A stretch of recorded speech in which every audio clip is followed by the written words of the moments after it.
His contract went back to Bad Boy. They sweep that up on the rug. I was with Big the day before when he was reviewing his contract. Stood up over me so I could see how big he was. And he said to me, really, I can just dig it. When he's pointing out the publishing shit, he's doing the same shit to the young boys now. The recent allegations about Diddy have brought even more exposure to the murky underbelly of the music industry, which has long been known to be competitive and deceptive. The billionaire has been accused by a growing number of people of exploiting and manipulating his artists. It has been claimed that Diddy coerced Biggie into signing a sex contract, adding to the claims of sexual exploitation and financial manipulation.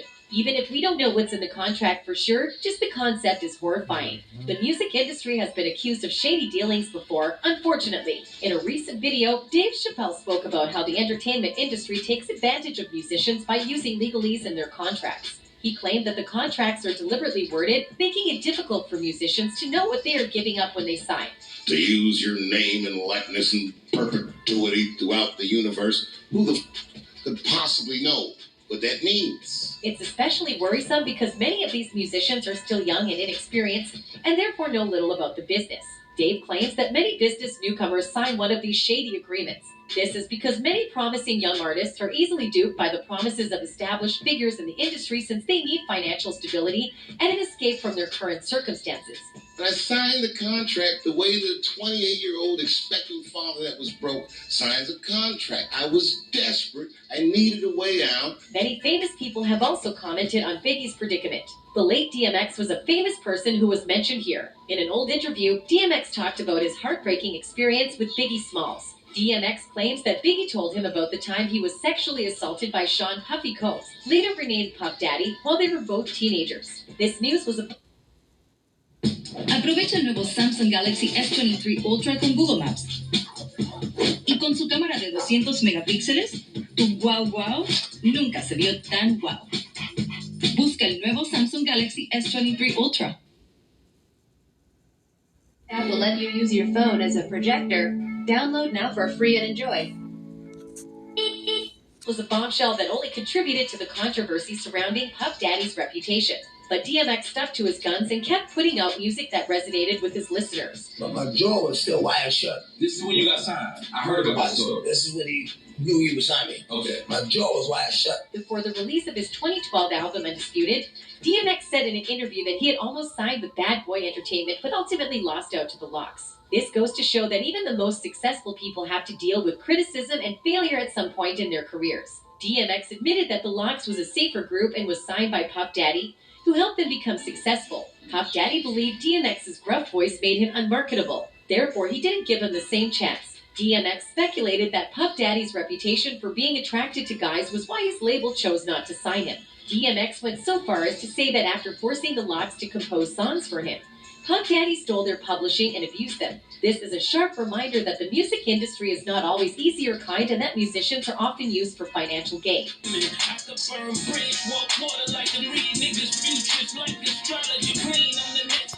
Charges, as several people close to the two musicians have come out with similar claims. It's a terrible reminder that harassment and abuse can happen even in the glamorous world of show business.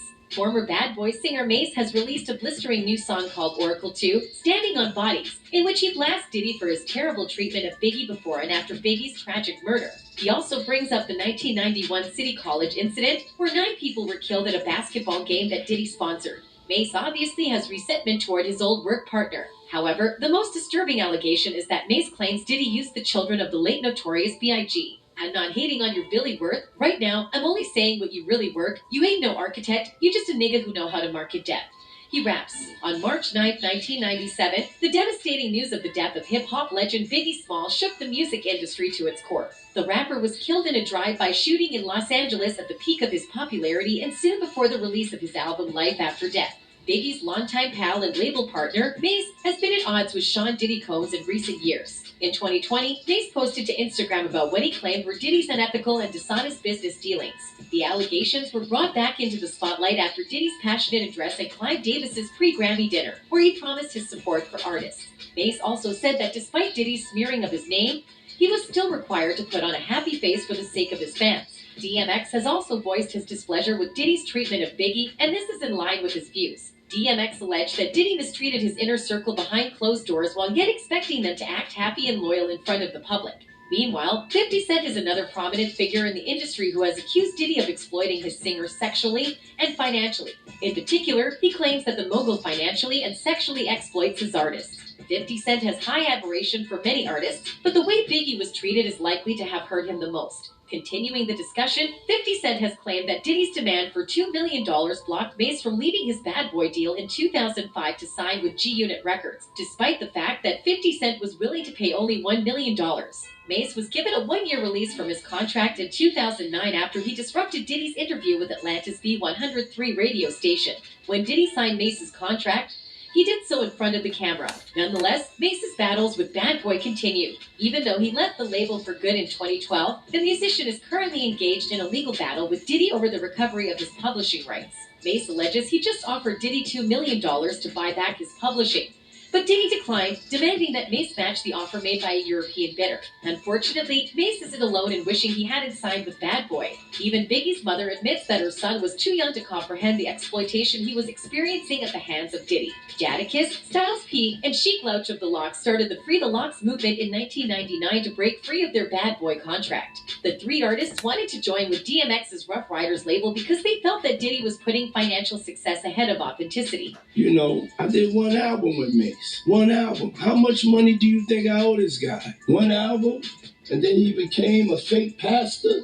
But even when Diddy dismissed them from their contract, he still controlled their careers since he owned 50% of their song publishing. During a heated disagreement on Hot 97 in 2005, Styles accused Diddy of unfairly holding half of their publishing company. Diddy has obviously been utilizing his musicians for shady financial and sexual gain. One of his fans said, "He needs to learn some manners." Biggie was a flawless storyteller. I'll give him that. His stories were believable, but he was a controlled product via Diddy. While another fan reacted, "My dad just said Diddy was gay, and Biggie wasn't down that way, so that's why he killed him." Scary as it is, Diddy continued to exploit new musicians even after Biggie's death. In fact, the hip-hop entrepreneur has opted to work with even younger performers.